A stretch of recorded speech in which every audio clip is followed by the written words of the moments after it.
আপনার হাতে একটু সময় হবে? সময় থাকলে কি হবে? জীবনে আমার আপনাকে একটা কথা বলার ছিল। তোমার মতন বকটের ছেলেরা কি বলবে সেটা আমি জানি। তো তোমাদের হয়েছেটা কি? এতদিন তো জানতাম তোমরা ইয়াং মেয়েদের পেছনে পেছনে ঘুরো, এখন কিন্তু আমার বয়সী মানুষকেও তোমরা ছাড়ছো না। আমি অনেকক্ষণ ধরে দেখছি তুমি আমাকে ফলো করে আসছো। কি মানে হচ্ছেটা কি সব? আপনি আসলে আমাকে ভুল বুঝে বসে আছেন। আমি আসলে সরি আপনাকে ডিস্টার্ব করার জন্য। ঠিক আছে, ফাইন। আমার আয়, তোমার নাম কি? জি আকাশ। সুন্দর না? আকাশ কি বলবে বলো? অবশ্য আমি জানি তুমি কি বলবে। আমি আমি কি বলবো আপনি জানেন? তুমি বলবে আপনি দেখতে খুবই অস্থির সুন্দর, ফিল্মের নায়িকাদের মতন। ও এসব শুনতে শুনতে আমি মানে আচ্ছা শোনো, যা বলবে ভেবে চিনতে বলো। এই যে ওকে দেখছো না, ওর বয়স 12, আমার ছেলে। হ্যাঁ, আমার আরো একটা মেয়েও আছে, সে ঢাকা ইউনিভার্সিটিতে প্রথম বর্ষে পড়ে। সুতরাং মুছে শুনে বলবে। আমি আপনাকে আবারও বলছি যে আপনি আমাকে আসলে ভুল বুঝেছেন। আমি ওরকম ছেলে না। আমি আসলে একটা শাড়ি কিনতে এসেছিলাম। আমি আসলে নিজের শাড়ি চিনি না, তো তাই আপনাকে দেখার পর মনে হচ্ছে যে আপনাকে একটু অনুরোধ করে যদি একটু হেল্প করতেন আমাকে। শাড়ি কিনতে এসছো? জি। কার জন্য কিনতে? গার্লফ্রেন্ডের জন্য, তাই না? তোমাদের এই বয়সের ছেলেদের না কি যে একটা হয়, সারাক্ষণ শুধু গার্লফ্রেন্ড গার্লফ্রেন্ড করে দিন পার করে দিবে। আরে ভাই, বাবা মার জন্য কিছু করো। বিয়ের পর তো বাবা মাকে দেখবেও না। এখন অন্তত গার্লফ্রেন্ডের শাড়ি টাড়ি না কিনে বাবা মার জন্য কিছু কেনাকাটা করো। আমি আসলে আমার মার জন্যই শাড়ি কিনতে এসেছি। রিয়েলি? জি। That's great. আচ্ছা সরি, তুমি কিন্তু কিছু মনে করো না। চলো আমি তোমাকে শাড়ি কিনে দিচ্ছি। ও হ্যাঁ, একটা ব্যাপার, আমার হাতে কিন্তু বেশি সময় নেই, অনলি 1 আওয়ার। না না, আমি বেশি সময় নেবো না আপনার। আমি জাস্ট একটা দোকানে ঢুকবো, আপনি যেই শাড়িটা পছন্দ করবেন ওটাই কিনবো। ও হ্যাঁ, তোমার বাজেট কিরকম? আপনি বাজেট না একদম ভাববেন না, জাস্ট শাড়িটা সুন্দর হলেই হবে। শুধু শাড়ি কিনলে তো হলো না, শাড়ি কে পরবে, তাকে মানাবে কিনা সেটা অনেক ইম্পর্টেন্ট। বুঝতে পারছো না তো? না আচ্ছা আমি বুঝাই। তোমার মা দেখতে কেমন? পরীর মতো। ওনার গায়ের রং কিরকম? পরীর মতো। ওর মতো? আচ্ছা ঠিক আছে, তুমি বলো তো তোমার মার গায়ের গঠন কিরকম? একদম পরীর মতো। আকাশ, কোথায় তুমি? তোকে না থাপড়া একদম সোজা মানে ফেলবো, বুঝছিস? তোরা মানা করছিস যে আমার নাম ধরে ডাকবি না, আমি তোর বড়। এত বড় বড় করো কেন? নাম ধরে ডাকলে কি তোমার ইজ্জত নষ্ট হয়ে যাবে? আর আমি তোমার নাম ধরে ডাকবো না কি বলে ডাকবো? ও গো, হ্যাঁ গো, এইসব বলে রাখবো? পাকামি করবি না, তুই আমাকে ভাইয়া বলে ডাকবি। পারবো, তুমি আমার আপন ভাই না, আমি তোকে ভাই বলে ডাকতে পারবো। শোন, তুই আমার ভাইয়া বলে ডাকতে ইচ্ছা না করলে ডাকবি না, কিন্তু তোর মুখ থেকে আমি আকাশ নামটা শুনতে চাই না। ওকে। তাসমান, কোথায় তুমি? কি বললি? দেখো এখন কিন্তু চেতবা না, এখন আমি তোমার নাম ধরে ডাকছি না। তুই না জীবনে কোনদিন মানুষ হবি না। তোরা যে বিয়ে করবে তার খবর আছে। এটা নিয়ে তোমার ভাবতে হবে। তুমি এখন কোথায় সেটা বলো। আমি ক্যারাম খেলতেছি, জিতলে কাছে ফ্রি। কাচ্চি আমি খাওয়াবো, তুমি এখন ফুড কোর্টে চলে আসো। পারবো না, পসিবল না। খেলা হচ্ছে যুদ্ধের ময়দানের মতো, বুঝছিস? যুদ্ধের ময়দানে কে পুরুষ পলায়ন করে না। খেলা মানে যুদ্ধ? তা তোমার এই যুদ্ধ কখন শেষ হবে শুনি?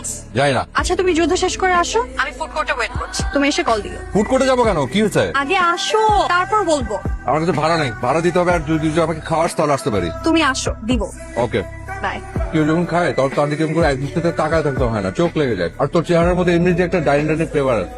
তো যাইনি। নির্লজ্জ কথা। কেমন রেখেছিস বল? তোমাকে আসতে বলছে দুইটা কারণ। বলে ফেল। আজকে আমার ছোট খালার বার্থডে, তো বার্থডে হিসেবে একটা শাড়ি দিতে চাই, কিন্তু আমি একা চুজ করতে পারি না। তুমি এখন গিয়ে আমাকে একটা শাড়ি পছন্দ করতে।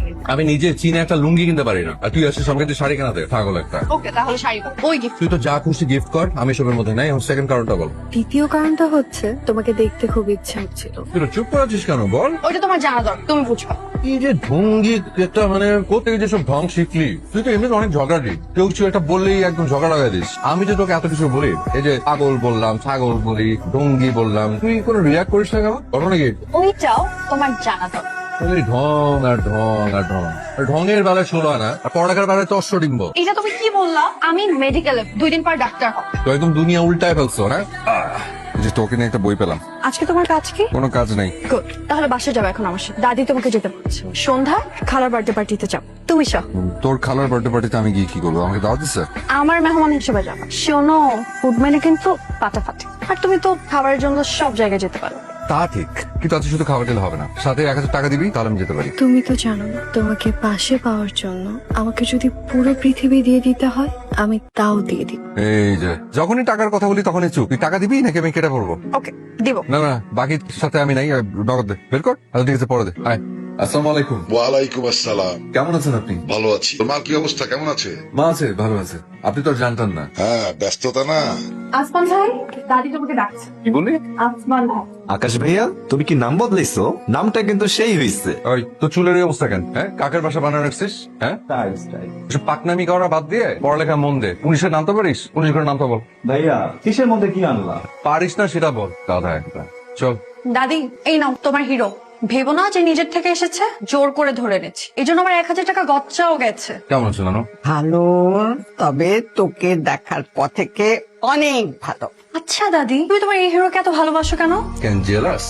ভালোবাসবো না? তুই আমাকে দেখা, লাখে এরকম একটা ছেলে পাবি নাকি? হ্যাঁ, হীরার টুকরা, বুঝেছিস? হীরার টুকরা। ও যা করে সারাক্ষণ ওর মায়ের জন্য, একটা মেয়েও এত করে না। যতক্ষণ ঘরে আছে ততক্ষণ মায়ের সাথে সাথে থালাবাটি ধুয়ে দিচ্ছে, সবজি কেটে দিচ্ছে, বিছানাটা গুছাচ্ছে, মানে মাকে কোনো কষ্ট করতে দেবে না। আবার শুরু করলা? তুমি তোমার এই হিরো প্রেমে এত ডুবে আছো যে আমাদের কারো গুণ তোমার চোখেই পড়ে। আমরা কি কোনো দিক দিয়ে কম? শোন, রাগ করে বলছি না, ওদের যে গুণ নেই সেটাও বলছি না। আসলে সব ছেলে মেয়ে বাবা মায়ের জন্য করে, কিন্তু ও যেন অন্য রকম। এই যে মায়ের জন্য এত কিছু করে, মা অন্তপ্রাণ। আমি তো চারিদিকে এরকম লাখে একটা ছেলে দেখি না। হীরার টুকরা, বুঝেছিস? হীরার টুকরা। আমার মেয়ের কপাল যে এরকম একটা ছেলে ও পেটে ধরেছিল। ওকে হীরার টুকরা বলবো না তো কাকে বলবো? প্লিজ দাদি, তোমাদের এই হীরের টুকরাটাকে আমাকে দিয়ে দাও। সান ভাই, আপনি এখানে দাঁড়িয়ে দাঁড়িয়ে আসমান দেখছেন আর সারা রেস্টুরেন্ট আমি আপনাকে খুঁজে মরছি। কি হয়েছে? এমন দেখাচ্ছে কেন? কিছু হয়নি। Something wrong. কি হয়েছে বল। আরে তেমন কিছু না, তোর খালার জন্মদিনে তোর খালাটাকে দেখে বারবার মায়ের কথা মনে পড়ছে। বুঝলাম না। না মানে জন্মদিনের ছোট্ট একটা অনুষ্ঠান, তোর খালার চোখে মুখে না একদম কেমন যেন একটা বাচ্চাদের মতো আনন্দ এনে দিয়েছে। আর তো খুশি দিলেন উনি, দেখে মনে হলো যে আমি তো আমার মার চোখে মুখে ওরকম একটা আনন্দ এনে দিতে পারি। অবশ্যই পারো। তোমরা ফুপির বার্থডে সেলিব্রেট করো না কেন বলো তো? আমরা তো প্রতি বছর বাবা মা দুজনেরই জন্মদিন সেলিব্রেট। এখন থেকে মার জন্মদিন পালন করবো ভাবছি। আমার মা আমাদের জন্য সমস্ত শখ আহ্লাদ ভুলে গিয়ে এত বড় সংসারের ঘানি টানতে টানতে কেমন যেন রোবটের মতো হয়ে গেছে। দেখি বড় ভাইয়া বড় আপার সাথে কথা বলে তারপর একটা ডিসিশন। আর কই খাওয়া কই? তুই খাওয়ানোর জন্য নিয়ে আসছিস, খাওয়া সার্ভ করে না এখনো? তোমাকেই রাখতে এসেছি। চল চলো। চল। গতকালকে রিয়ার খালার জন্মদিনে গেছিলাম না, ওখানে যাওয়ার পরে আমার মাথায় একটা আইডিয়া আসছে। আইডিয়া? কিসের আইডিয়া? আমি ঠিক করেছি যে এখন থেকে প্রতি বছর তোমার জন্মদিন আমরা পালন করবো। আমি বড় ভাইয়া বড় আপার সাথে কথা বলেছি, তারাও রাজি। পাগল নাকি তুই? তুই একটা বুড়ি মানুষ, তোমার জন্মদিন পালন করবি? মা প্লিজ শোনো, তুমি না এই বারবার নিজেকে বুড়ি বুড়ি বলবা না তো। তুমি মোটেও বুড়ি না। আর বুড়ি হলে সমস্যা কোথায়? বুড়ো বুড়ি জন্মদিন পালন করা যাবে না, এটা কোথাও লেখা আছে? তোর পাগলামি কথা শোনার সময় আমার একেবারেই নেই, আমার কাজ আছে। আমার কথা এখন শেষ হয়নি। আর যেতে হলে তোমাকে 19 ঘরের নামটা বলে তারপরে এখান থেকে তুমি যাবা। এই, আমার 19 ঘরের নামটা মুখস্থ না, আমি বলতে পারবো না। একদম পাগলামি করবি না। কি পাগলামি শুরু করছে ছেলে? মা আবার থালা বাসন মাছ, এটা রাখো তো, আমার একটা প্রশ্নের উত্তর দাও। খবরদার, আমাকে 19 ঘরের নামটা বলতে বলবি না। আমার মুখস্থ না, আমি বলতে পারবো না। বাদ দাও তো সব। তোমার জন্মসাল কত? জন্ম তারিখ বলো। আমি জানি না। হ্যাঁ, তুমি বললেই হলো তুমি জানো না। সত্যি আমি জানি না বাবা। আমি তো বাবা মার প্রথম সন্তান। নানা নানি সেই যুগের মানুষ, ওনারা আমার জন্ম তারিখ লিখে রাখেন। মামারটা তো লিখে রেখেছে। ওটা আমি লিখে রেখেছিলাম। তোর মামার যখন জন্ম হয় তখন আমি ক্লাস 4 পড়ি। তাহলে তুমি তোমার মায়ের জন্মদিন পেলে কিভাবে? ও অনেক অনেক কষ্ট হয়েছে, তবে অনেক মজার অভিজ্ঞতা। আমি করলাম কি, সব ফ্যামিলি মেম্বারদেরকে ডাকলাম, সবাই বাসায় আসলো। আমার এত কিছু মনে টনে নেই। আর আমি কি তোদের মতো এত লেখাপড়া শিখেছি নাকি যে অনেক কিছু বুঝে টুঝে সুন্দর করে এই লেখে টেখে রাখবো, এই কাজে লাগবে, কোনটা কোনটা জরুরি। দাদা কি করেছে? দাদা তো লিখে রাখতে পারতো। তো দাদার গিয়ে জিজ্ঞেস কর। সারাদিন যদি বেঁচে থাকতো না, জিজ্ঞেস করতো দূরে থাকে, আমি সোজা মামলার ঢুকে। ভাইয়া তবে এখন কি করবে? আচ্ছা না আমি তোমাকে প্রশ্ন করবো, তুমি একদম নিশ্চিন্ত মনে ঠান্ডা মাথায় ভেবে উত্তরটা দিবা। যুদ্ধ যে হয়েছে, যুদ্ধ হবার কতদিন আগে মার জন্ম হতে পারে? কি ধারণা? দুদিন আগে, ওইটা মনে নাই, তবে মনে আছে যে বছর যুদ্ধ শুরু হয়েছিল ওই বছরই তোর মারে স্কুলে ভর্তি করাই দিছিলাম। আকাশ, সাধারণত আমাদের দেশের ছেলে মেয়েরা 4, 5 বা 6 বছর বয়সে স্কুলে যাওয়া আসা শুরু করে। তার মানে মার বয়স তখন 4, 5 বা 6 বছর। ঠিক বলেছো। এটা ঠিক করতে হবে যে কোনটা আসলে ধরবো, 4, 5 না 6। তাহলে এখন ডেটটা কিভাবে পেলে? আমি ওই মিটিং এ যারা যারা উপস্থিত ছিল সবাইকে আমি জিজ্ঞেস করলাম যে 1 থেকে 10-এর মধ্যে যে কোনো একটা দিন বেছে নিতে। তো ম্যাক্সিমামই কেউ 6, কেউ 7 এই ডেট গুলো প্রেফার করছিল, শুধু আমি আর মা ছাড়া। আমার কেন সেটা অন্য কারো মানে ডেট যে ওরা চুজ করছে এই বিষয়টা পছন্দ হচ্ছিল না। তখন আমি মাকে জিজ্ঞেস করলাম যে মা তুমি বলো, সবাই মিলে একটা সিদ্ধান্ত নিবো আমরা যে মার জন্মদিনটা কবে। আচ্ছা মা তুমি বলো কোনটা ধরবো, 4, 5 না 6? আমি কি করে বলবো বাবা? একটা কিছু ধরো মা। বাবা তুমি বলো তো কোনটা? আমার মত হলো মা যেটা বলবে সে। মা সবাই তোমাকেই বেছে নিতে বলছে, কোনটা ধরবো বাবা? 5। ওকে, তাহলে আমরা ধরে নিলাম যুদ্ধের সময় ফুপির বয়স ছিল 5। সেই হিসেবে ফুপির জন্ম সনটা 1966। এখন আমাদেরকে মাস খুঁজে বের করতে হবে। মাসটা হলো ওই কার্তিক মাস, শীত পড়েছে একটু একটু, ওই কার্তিক মাস।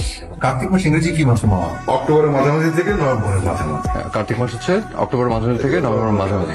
দিনটা নানু, দিনটা কোনোভাবে মনে করতে পারো? মাসের শুরুর দিকে, মাঝামাঝি, শেষের দিকে, কি বলে শেষের দিকে? শেষের দিক।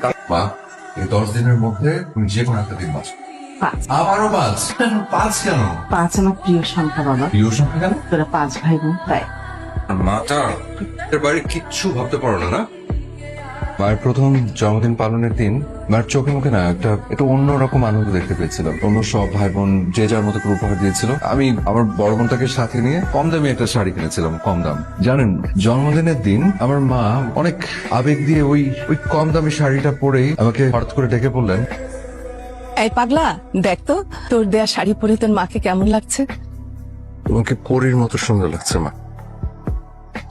সত্যি করে বলতো বাবা, আমার এই দুটো হাত নিয়ে তুই সবসময় কিসের ঘ্রাণ শুকিস? তোমার ঘ্রাণ নেই মা, বুকের ভেতরে সব দুঃখ, কষ্ট, বেদনা, সব অসুখ ভালো হয়ে যায়। তুমি আবার বোকার মতো কাঁদছো কেন? এমনি কাচ্ছি বাবা। তুমি আমাকে সত্যি করে বলো, কাঁদছো কেন? তোর মতো একটা লক্ষ্মী সন্তান আল্লাহ আমাকে দিয়েছেন, সে আনন্দে কাচ্ছি বাবা। সন্তানের ছোট ছোট ভালোবাসাগুলো একটা মায়ের কাছে যে কি, সেটা তোরা বুঝবি না বাবা, একটা মাই বোঝে। জন্মদিনের দিন কাঁদতে হয় না। এরপর থেকে প্রত্যেক বছর আমরা মায়ের জন্মদিন পালন করি। এখন বুঝতে পেরেছি তুমি আসলে একটা অসাধারণ ছিল। আই এম সরি, আমি আসলে তোমাকে প্রথম দেখে ভেবেছিলাম তুমি আমাকে বিরক্ত করার জন্য পেছনে। না না, আমি রিয়েলি সরি। হ্যালো। আসমান, কোথায় তুমি? মায়ের শাড়ি কেনা হয়েছে? হ্যাঁ, শাড়ি কেনা হয়ে গেছে। তাড়াতাড়ি আসো, আমি রেডি হয়ে বসে আছি। আর্থিক ভাই, আমার ওয়াইফ রিয়া, ও ফোন করেছিল, রেডি হয়ে বসে আছে, আমার উঠতে হবে। তার মানে তুমি তোমার কাজিনকে বিয়ে করেছো? জি, ওই বিচ্ছুটা করেছে কি, মায়ের প্রথম জন্মদিনের দিনই আমাকে দিয়ে বদা করে নিয়েছে, মাকে বলিয়ে। জানে যে মার কথা ফেলতে পারবো না, খুব কৌশলে টেকনিক্যালি আমার কাছ থেকে বদাটা নিয়ে নিল। আচ্ছা, ওকে 19 ঘরের নাম তো বলতে পারে? ভালো কথা মনে করেছেন, আমি ওকে জিজ্ঞেস করবো। জিজ্ঞেস করো, যা করো, আমার কথা কিন্তু বলো না, কেনিকারি হয়ে যাবে। ঠিক আছে, আপনি আপনার অনেক সময় আজকে আমার জন্য নষ্ট করলেন, থ্যাংক ইউ। আমি তাহলে আজ উঠি, কথা হাফেজ। আর আরেকটা কথা, সেটা হচ্ছে আজকের এই যে এই এতটুকু, এটা আমার ট্রিট। খবরদার একদম বলবে না আমি তোমাকে নিয়ে এসেছি। কিন্তু আজ আমার মায়ের জন্মদিন। না না না না, কোনো রকম ব্ল্যাকমেল চলবে না। প্লিজ, আমি ইনসিস্ট করছি, প্লিজ। আচ্ছা ঠিক আছে, আপনি প্লিজ শেষ করেন, আমি কাজ। হ্যাঁ বাই। Okay, take care. তারা সালাম। বাবা দেন দেন, বাবা বাবা দেন, বাবা। ভালো আছেন মা? টাকা পয়সা কিরকম পেলেন? এটা দিয়ে আপনি কি করবেন? এমনি জিজ্ঞেস করলাম। আচ্ছা মা, এখানে কিছু টাকা আছে, তা আপনি আপনার কাছে রাখেন, তা আমি আপনাকে দিলাম। দেন হাত দেন। আমার কাছে একটা শাড়ি আছে, এই শাড়িটা আমি আমার মায়ের জন্য কিনেছিলাম, এই শাড়িটা আমি আপনাকে দিতে চাচ্ছি। আমারই দিবেন কেন? আপনার মার শাড়ি আপনার মারই দেন। আমার অনেক দূরে থাকে, তো ওনার কাছে এখন পৌঁছানো সম্ভব না, এই জন্য এই শাড়িটা আমি আপনাকে দিয়ে দিব। সুন্দর না শাড়িটা? কিন্তু শর্ত আছে। শর্ত হচ্ছে এই শাড়িটা প্রথমে আপনি আপনার গায়ে পেঁচিয়ে আমার দিকে তাকায় খুব সুন্দর মিষ্টি করে একটা হাসি দিবেন। আর শর্ত 2 হচ্ছে আপনি আমার মায়ের জন্য অনেক করে দোয়া করবেন। দেখি, মাশাআল্লাহ মা, আপনাকে তো অনেক সুন্দর লাগছে, একদম পরীর মতো। এবার মিষ্টি করে আমার দিকে তাকায় একটা হাসি দেন, দেখি দেন। এই শাড়িটা আপনি আপনার কাছে রাখেন, আর দেন আপনার হাত দুইটা দেন, দোয়া করেন আমার জন্য।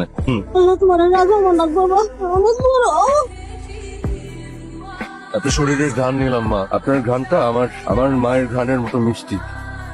এই ছেলে, তুমি শাড়িটা ওনাকে দিয়ে দিলে কেন? এখন আপনি আমাকে ফলো করছেন? খবরদার হাসবে না, শাড়িটা তুমি ওনাকে দিয়ে দিলে কেন? আসলে আমার মা একটু দূরে থাকে, তো এখন আসলে শাড়িটা ওনার কাছে পৌঁছানো সম্ভব না। তোমার মা ঢাকায় থাকেন না? না। তোমার মা কোন জেলায় থাকে? শোনো, ঢাকা শহর থেকে বাংলাদেশের যে কোনো জেলায় দিনের মধ্যে পৌঁছানো যায়। আর তাছাড়া তুমি তো এখন রওনা দিলে রাতের মধ্যে পৌঁছে যেতে। না, পারতাম। কেন? তোমার মা কি অনেক দূরে থাকে? অনেক দূর, অনেক। কোথায় থাকে? তুমি না আমাকে বললে তোমার স্ত্রী সেজে গুজে বসে আছে, তোমরা মায়ে। হ্যাঁ, আমরা দুজন মিলেই এখন যাবো, মাকে দেখতে যাবো কবরস্থানে। তোমার মা কবে? বছর কাউকে কিছু না বলে একদম হুট করে আমাকে ছেড়ে চলে গেল। বিশ্বাস করেন, আমি না বিশ্বাসই করি না আমার মাটা নেই। আমার কাছে মনে হয় উনি প্রতিটা মুহূর্ত আমাকে ঘিরে রেখেছেন, প্রতিটা মুহূর্ত আমার পাশে দাঁড়িয়ে আছেন। আমি বিশ্বাসই করি না মানে